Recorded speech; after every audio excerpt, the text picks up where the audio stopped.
રાજ્યના 5 જિલ્લામાં ચોમાસાનું આગમન. સુરત સુધી પહોંચ્યું મોન્સૂન. આઈએમડીએ યલો એલર્ટ જાહેર કરી વરસાદની આગાહી કરી. આગામી દિવસોમાં ચોમાસું વધુ વિસ્તરશે. ગુજરાતમાં ચોમાસાની વિધિવત શરૂઆત. દક્ષિણ ગુજરાતમાં ચોમાસાની વિધિવત એન્ટ્રી. ગુજરાતમાં સાયક્લોનિક સર્ક્યુલેશન સક્રિય.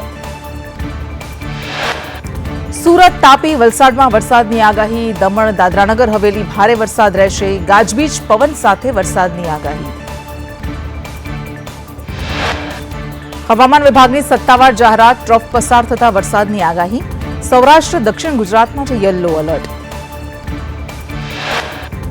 4 વાગ્યા સુધીમાં રાજ્યના 15 જિલ્લામાં વરસાદની આગાહી. દક્ષિણ ગુજરાત, મધ્ય ગુજરાતમાં વરસાદની આગાહી. 9 જિલ્લામાં ઓરેન્જ અને 6 જિલ્લામાં વરસાદનું યલો એલર્ટ. મુંબઈમાં મેઘરાજાની ધમાકેદાર બેટિંગ. સતત 3 દિવસથી માયાનગરી મુંબઈમાં વરસાદ. ભારે વરસાદથી રેલવે ટ્રેક ભારે વરસાદથી ડૂબી ગયા. ગુજરાત સરકાર વર્ગ 1 અને 2 ભરતીમાં ઐતિહાસિક ફેરફારની તૈયારીમાં. અનુભવની શરત હટાવી કોઈપણ ગ્રેજ્યુએટને સીધી તક આપવાનો પ્રસ્તાવ. નિર્ણયને લઈ યુવાનોમાં ચર્ચા અને સવાલો તેજ. ભરતી નિયમોમાં બદલાવની સરકારની તૈયારી. વર્ગ 1-2 ભરતી પ્રક્રિયામાં ફેરફારની વિચારણા. જીએડી વિભાગનો તમામ એસીએસને મોકલાયો પત્ર. જીએડી વિભાગનો તમામ એસીએસને પત્ર. સંદેશ ન્યૂઝને હાથ લાગ્યો. ભરતીમાંથી અનુભવની જોગવાઈ નાબૂદ કરવા દરખાસ્ત.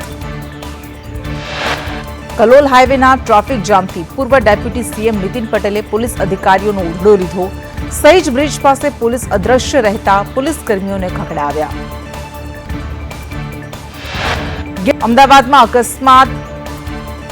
બ્લેક સ્પોટની તંત્રએ ઓળખ હાથ ધરી. ઇસ્કોન પકવાન માર્ગો જોખમી માર્ગો સામે આવ્યા. સુરક્ષા સાધનોને કારણે અકસ્માતનો ભય યથાવત.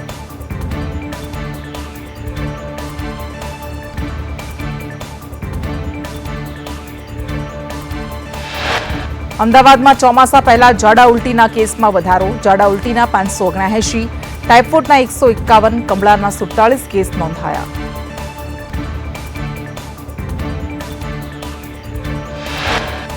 એએમસી ફાયર વિભાગની ટીમે 37 હોટલને નોટિસ ઇસ્યુ કરી. 8 હોટલ સીલ કરી. અલગ અલગ ટ્રાફિક નિયમોના ઉલ્લંઘન બદલ કાર્યવાહી. અમદાવાદમાં ભિક્ષુક મુક્તિ અભિયાન હેઠળ 125થી વધુ ભિક્ષુકોને રેસ્ક્યુ કરાયા. 276 બાળકોને ભીખ અને બાળ મજૂરીમાંથી મુક્ત કરી શિક્ષણના મુખ્ય પ્રવાસ સાથે જોડવાની પહેલ. નિષ્ણાંતોના અભિપ્રાય બાદ અમદાવાદ સુભાષ બ્રિજ સંપૂર્ણ તોડવાની ભલામણ. આઈઆઈટી રૂરકી, આઈઆઈટી ગાંધીનગર ટંડનના સર્વેમાં સ્ટ્રક્ચરમાં ખામી જણાતા ખર્ચ અને સમય અંગે મનપા વિશ્લેષણ કર્યું. અમદાવાદ સીજી રોડ પર મૂકેલા પેલિકન સિગ્નલના કાચ તૂટ્યા. થોડા સમય પહેલા લગાવેલા રોડની બંને તરફના પુશબોક્સના કાચ તૂટી ગયા. અમદાવાદના સેટેલાઇટમાં નોંધાયેલા 38 વર્ષ જૂના કેસનો ભેદ ઉકેલાયો. રાજસ્થાનના ડુંગરપુરથી વોન્ટેડ આરોપી ઝડપાયો. અમદાવાદમાં ભિક્ષુક મુક્ત અભિયાન વેગવંતું બન્યું. 3 દિવસમાં 109 બાળકોનું રેસ્ક્યુ કરાયું. 4 બાળકોને બાળ સંરક્ષણ ગૃહ મોકલાયા. ગૃહમાં ન્યાયના દુરુપયોગ કરતા પત્રકારોને હાઈકોર્ટની કડક ટકોર. પત્રકારત્વ એકતરફી ન હોઈ શકે અને ખોટા પૈસા પડાવવું એ પત્રકારત્વ ન હોવાની હાઈકોર્ટે ટકોર કરી. લખનૌ અગ્નિકાંડ બાદ અમદાવાદનું ફાયર વિભાગ હરકતમાં. શ્રીલજની આનંદ નિકેતન સ્કૂલમાં સરપ્રાઇઝ ચેકિંગ. ક્લાસરૂમમાં સ્મોક ડિટેક્ટરનો અભાવ જોવા મળ્યો. ડીજીપી જીએસ મલિકે પેલેડિયમ મોલ પાસે ટ્રાફિક વિભાગની વ્યવસ્થાનું નિરીક્ષણ કર્યું. ટ્રાફિક ઘટાડવા પોલીસ અને મનપા વચ્ચે સંકલન માટે સલાહ આપી. સુભાષ બ્રિજ મુદ્દે મેયરની પ્રજાને ખાતરી. યોગ્ય નિર્ણય અને પ્રજાહિતને પ્રાથમિકતા આપવાની ખાતરી આપી. અમદાવાદમાં આત્મહત્યા કરવા ગયેલ યુવકનો બચાવ. ફાયર ટીમે સુરક્ષિત બચાવી લીધો. સુરતમાં સુમુલ ડેરીની ચૂંટણી પહેલા જ ભાજપની પેનલમાં મોટી સફળતા. 16માંથી 5 બેઠકો બિનહરીફ થઈ ગઈ. 11 બેઠકો પર હવે ચૂંટણી યોજવામાં આવશે. કાપોદ્રા કારખાનામાં શોર્ટ સર્કિટ. 2 કર્મચારીઓને કરંટ લાગતા હોસ્પિટલ ખસેડાયા. સુરતમાં ખટોદરા સરકારી સ્ટાફ ક્વાર્ટર્સની લિફ્ટ બંધ પડી જતા 2 લોકો ફસાયા. ફાયર વિભાગની ટીમે બંને લોકોને સુરક્ષિત રીતે બહાર કાઢ્યા. સુરતમાં ફાયર સેફટીને લઈ શાળાઓમાં ફાયર વિભાગની તપાસ, ફાયર સેફટી વર્કિંગ છે કે નહીં તેની તપાસ, ફાયર સેફટી અંગે શાળા સ્ટાફની પૂછપરછ કરાઈ.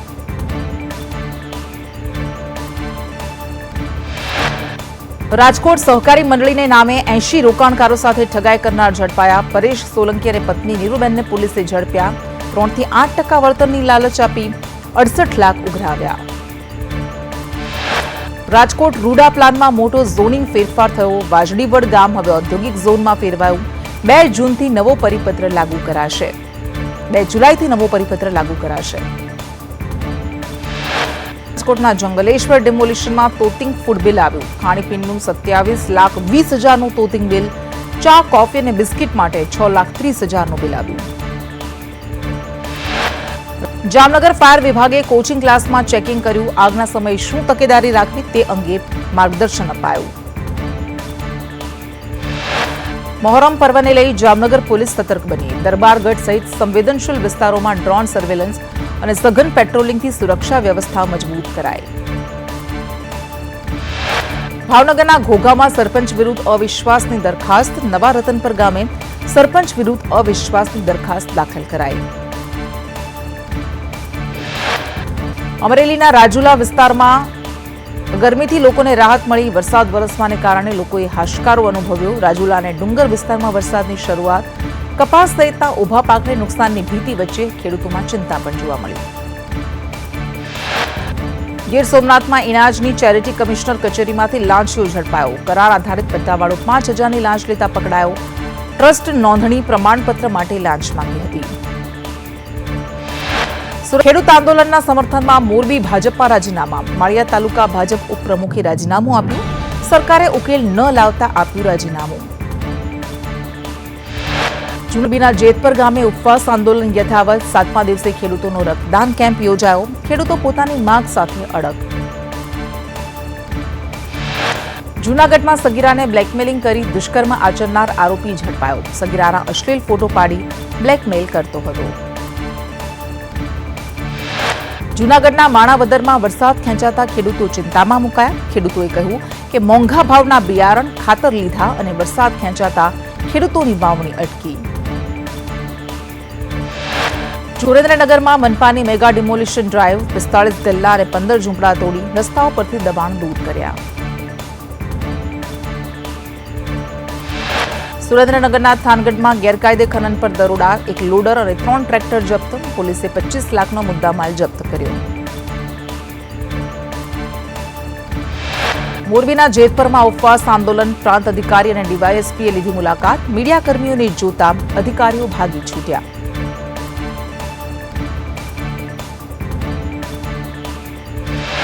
પ્રાંતિજના નવા બાકરપુર ખાતે કન્યા કેળવણી મહોત્સવ અને શાળા પ્રવેશોત્સવ ઉજવાયો.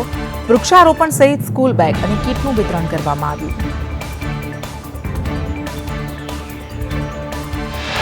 મહેસાણા મહાનગરપાલિકાની સામાન્ય સભામાં હોબાળા વચ્ચે 12 સમિતિઓની રચના અને 9 એજન્ડાને મંજૂરી અપાઈ. ભાજપ અને વિપક્ષ વચ્ચે બોલાચાલીથી બેઠક ગરમાઈ. અરવલ્લીમાં આંગણવાડીના પોષણક્ષમ આહાર વિતરણમાં કૌભાંડની આશંકા. મોડાસા માલપુર રોડ પરથી ટેમ્પો ઝડપાયો. બાલ શક્તિ લખેલા 300 કટ્ટા મુદ્દામાલ જપ્ત.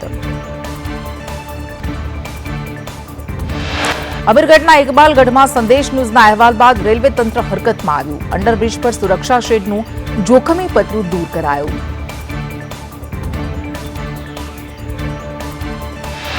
મહેસાણા મનપાની પ્રથમ સામાન્ય સભામાં માઇક મુદ્દે હોબાળો. સમિતિઓની રચના મંજૂર.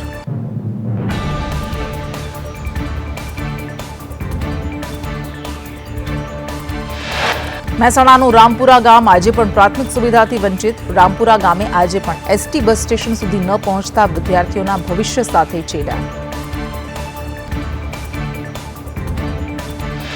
વડોદરાના ડેસરમાં કરડ નદીનો કોઝવે ધોવાતા વિદ્યાર્થીઓ જીવના જોખમે નદી પાર કરવા મજબૂર. વરસાદી પ્રવાહ વધતા આખો વાહન વ્યવહાર ખોરવાયો.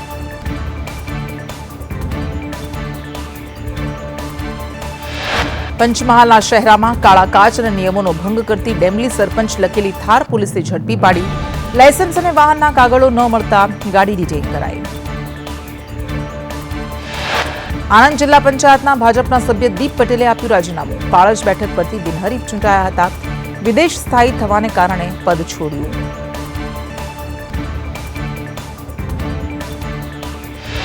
ખેડામાં ઝાડ કાપવાની સામાન્ય બાબતમાં પૂર્વ ભાજપ કાઉન્સિલર પર હુમલો. પશ્ચિમ પોલીસે 2 આરોપીઓની અટકાયત કરી. ખેડામાં શંકર અને શિવઘાટ ધોધ ફરી એકવાર જીવંત થયો. આહવા સાપુતારા રોડ પર નયનરમ્ય દ્રશ્યો સર્જાયા. કુદરતી સુંદરતાથી પ્રવાસીઓમાં આકર્ષણનું કેન્દ્ર બન્યું. વલસાડના સાંસદ ધવલ પટેલે ડુંગરડા વઘઈ નેરોગેજ ટ્રેનમાં સામાન્ય મુસાફરો સાથે મુસાફરી કરી. રેલવે સુવિધાઓનું નિરીક્ષણ કરી લોકોની સમસ્યાઓ જાણી.